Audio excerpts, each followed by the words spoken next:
Muito bem, vamos falar sobre a terceira e a quarta leis da apometria, dando sequência à nossa exposição sobre esse tópicos das chamadas leis, que são as regras básicas sobre as quais Lacerda estruturou o processo apométrico e definiu o seu funcionamento.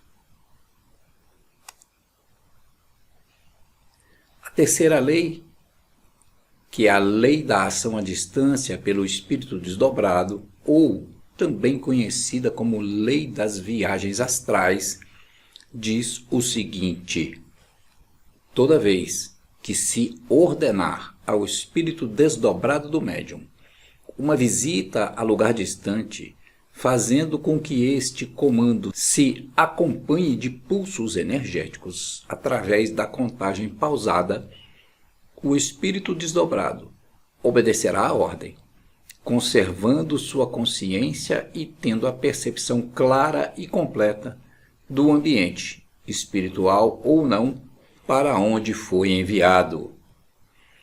Esta lei é aplicada basicamente nos sensitivos que conservam a vidência quando desdobrados, ou seja, naquelas pessoas que continuam percebendo o plano espiritual mesmo quando desdobrados. A gente às vezes pensa que isso é comum a todas as pessoas, mas não é. Podem acontecer casos diferentes. Podemos ordenar ao médium desdobrado, então, que ele visite um determinado lugar, ao mesmo tempo que nós fazemos a emissão de energia em uma contagem lenta. O deslocamento acontece seguindo os pulsos da contagem até atingir o local estabelecido. Às vezes o médium tem a consciência do deslocamento, às vezes não, ele simplesmente se vê no local para onde ele foi enviado. Conservando a visão psíquica, lá no ambiente, ele transmite descrições fiéis do local físico ou espiritual, relatando inclusive eventual ação de espíritos sobre os encarnados presentes. Então ele tem uma visão ampla do cenário, vendo os dois planos. Esse tipo de desdobramento requer cuidados com o corpo físico do médium, que deve ficar em repouso, evitando inclusive que seja tocado, porque o toque no corpo físico faz com que o cordão de prata puxe novamente o indivíduo de volta, causando o reacoplamento imediato, e isso por vezes, dependendo da distância, das condições em que está ocorrendo essa projeção, pode ser meio desconfortável para o médium quando ele retorna. Qualquer estímulo físico provoca, então, o imediato retorno da parte projetada. Além do deslocamento do médium, pode participar, junto com a equipe desencarnada, dos trabalhos socorristas e de outra natureza que necessite sua intervenção. Então ele não é lá meramente um observador. A depender da situação que se desenrola, ele pode ter participação ativa.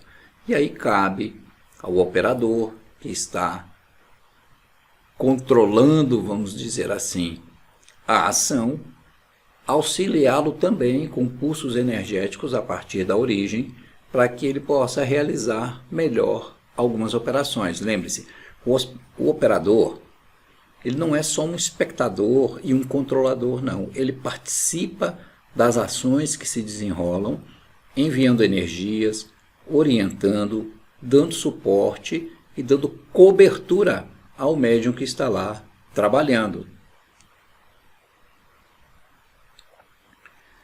Importante observar que nem sempre um médium que não tem habilidade de vidência conseguirá descrever quadros vivenciados em desdobramento, mesmo que obedeça a todos os comandos dados pelo operador. A gente percebe às vezes nos trabalhos que nós deslocamos uma equipe inteira para um lugar.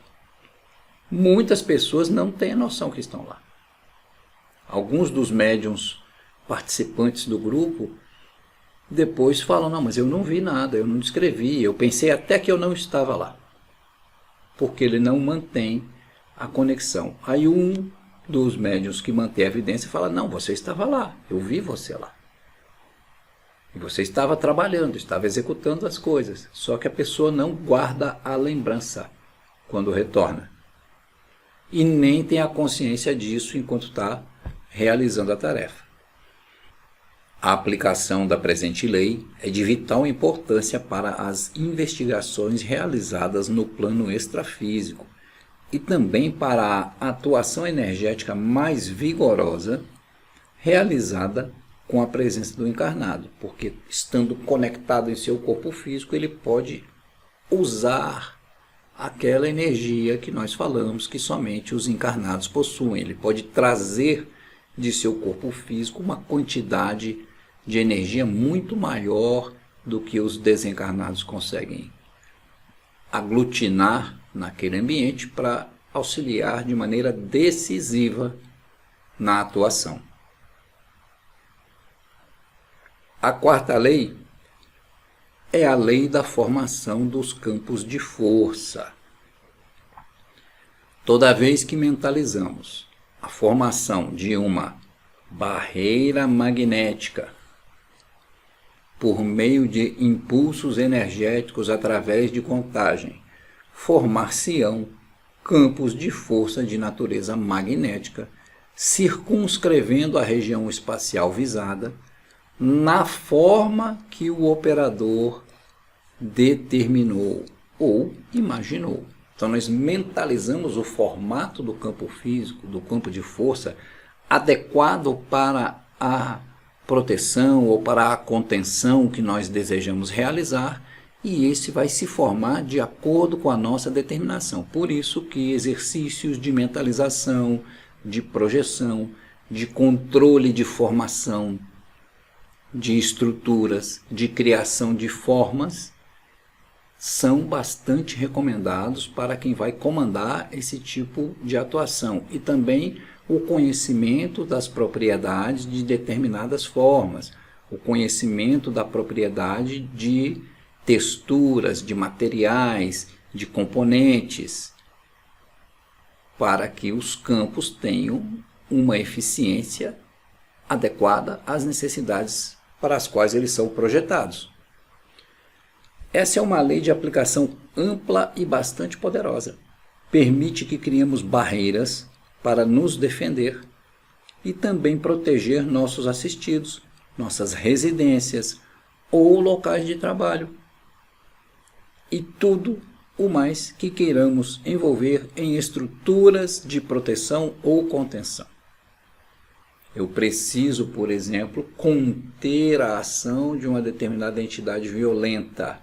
Eu crio um campo em torno dele e esse campo funciona quase que como uma espécie de prisão. Observe o seguinte, o fato de você poder fazer determinadas coisas não te dá o direito de violar determinadas leis, não te dá o direito de agir de maneira desequilibrada, e toda vez que você fizer algum trabalho nesse sentido, violando alguma regra, quebrando alguma lei de harmonia do universo, você sofrerá inexoravelmente os efeitos da lei de causa e efeito, da ação e reação. Então, usar a energia é livre, a forma como você quer usar, mas tudo tem consequências. Pense muito bem antes de ficar aprisionando criaturas ou realizando criações de campos de influenciação negativa. Para isso, nós precisamos mentalizar de maneira consistente as estruturas, conforme eu disse, determinando sua forma e carregando com as propriedades necessárias. Tradicionalmente, uma das formas mais utilizadas é a forma piramidal, em especial uma réplica da grande pirâmide de Gizé, também conhecida como pirâmide de Quéops, cujas propriedades são estudadas até os dias atuais em várias pesquisas. Existe uma infinidade de livros sobre o poder das pirâmides. Vocês podem encontrar facilmente aí em qualquer livraria que trate desse assunto de energias. Recomendo-se ainda que a pirâmide que vai ser criada, mentalizada, esteja alinhada com a pirâmide original, com as faces mostradas na mesma direção, porque quando a pirâmide lá foi construída, foi feito um estudo pelos seus construtores de modo a melhor canalizar e concentrar a energia do próprio planeta. Então ela está alinhada com determinados eixos energéticos e se a gente usa o mesmo alinhamento, facilita mais ainda. Eu não sei qual é o alinhamento.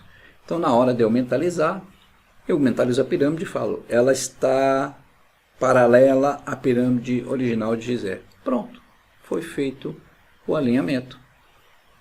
Assim você favorece a captação, a retenção de energias e a duração e resistência da pirâmide construída.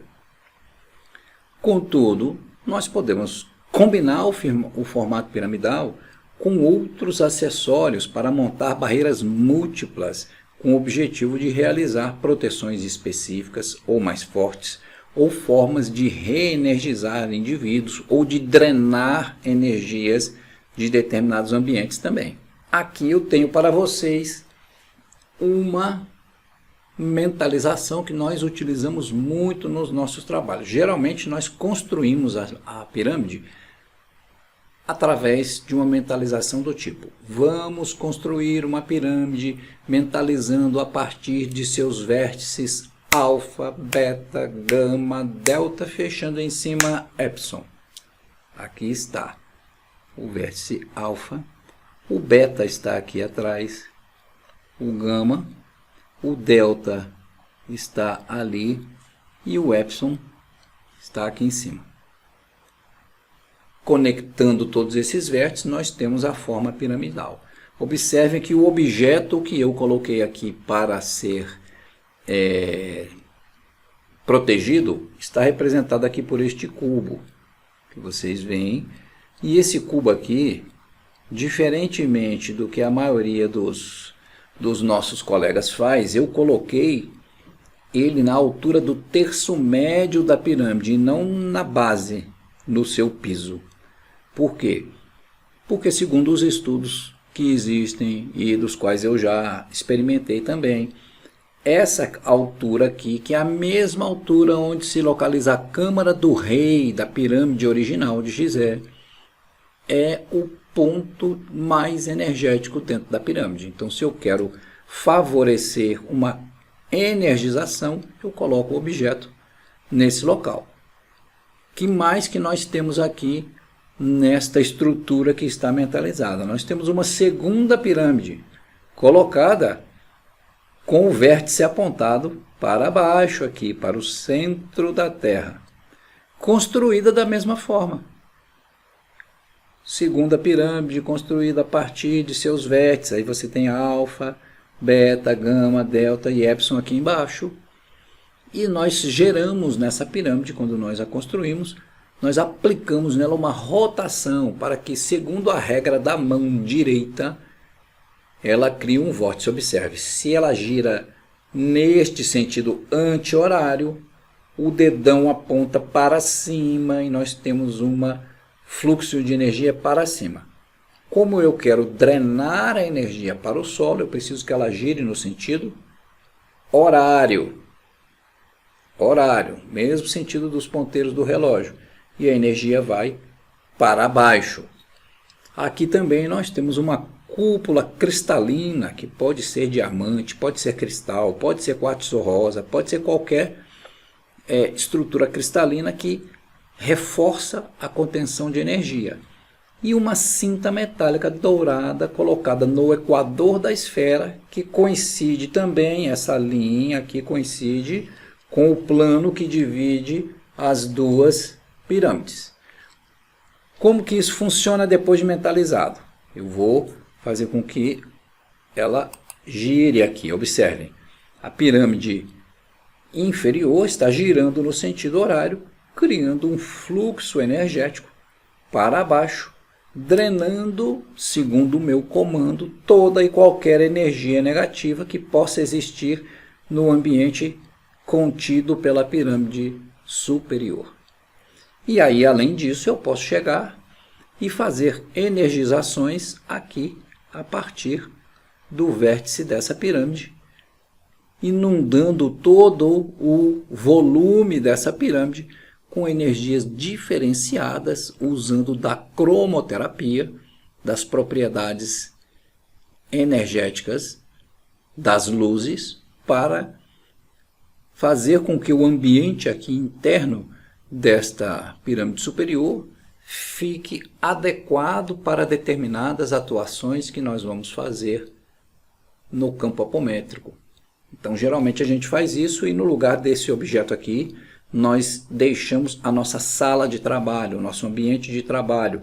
Nós podemos deixar aqui dentro também a nossa casa, a casa do nosso assistido, a casa de alguém que você queira proteger dentro de uma estrutura dessa mentalizada. Quanto tempo vai durar a mentalização? Tanto quanto você possuir energia e conhecimento focado para criar a forma. Pode durar menos tempo se você falar assim, eu quero que dure somente 1 hora. Então, se ela iria durar 3 dias e você determinou que dura 1 hora, ela dura 1 hora. Ou que você chegue e fale, agora eu vou desmanchar aquela criação mental que eu fiz. Eu vou desintegrar, eu vou eliminar o anel, a esfera e as pirâmides. E aí ela se desfaz.